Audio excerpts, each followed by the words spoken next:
Jamison Allen just got a $3 million verdict in Marion County.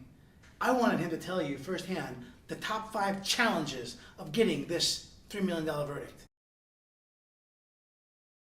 Number 1. Our client was elderly. In fact, 88 years old at the time of the injury and 93 years old at the time of trial. She was born before the stock market crash in 1929.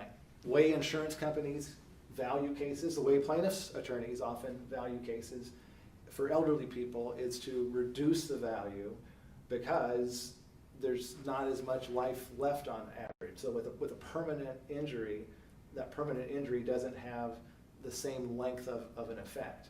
Number 2. Selecting our before-after witnesses. A witness who will testify to how a client was conditioned before and conditioned after. So it's exactly what it sounds like. What was the number 1 thing you think that made an impact on this jury? Because we did have before and after witnesses. Who was the number 1 you think?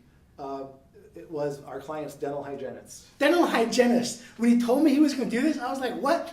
What could a dental hygienist possibly add? But this is actually brilliant. Give us a synopsis of what the dental hygienist did. Dental hygienist was essentially part of her family dentist. And so this dental hygienist knew her for 30 years.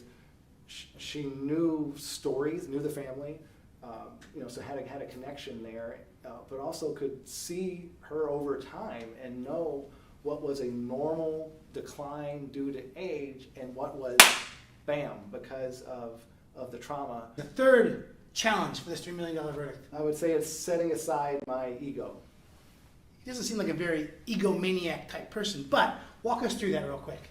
Well, anyone who litigates has a pretty big ego, whether we show it or not. One of the issues is that I turned over testimony, direct examination, to an attorney who had never done an injury case before. That was very difficult for me to do, but discussing as a team, we decided that was the best thing to do. She was amazing. She did the direct examinations better than I ever will be able to do. The client's son had tears in his eyes at the end of her questioning, and truly just a moving type thing. And I know exactly what he's talking about. When you're doing these cases, the only reason you have confidence to do these cases is because you know you're the best. But knowing what's best for the client, I give you so much credit for doing that.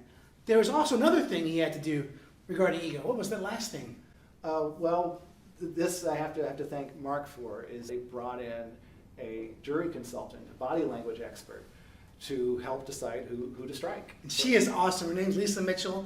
The 4th challenge. Doctors dealing with medical testimony. They don't like to be in person. They don't like their schedule affected. So as soon as it became acceptable to do video, that's what they want to do. They want to do video testimony a week or 2 or a month or even 8 months before trial. 5th and final challenge.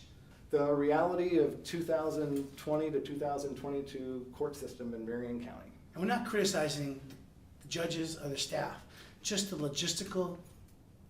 In addition to COVID shutting things down for a long time, Marion County Courthouse moved into a new building. $3 million. All those challenges didn't even stop him. Go work.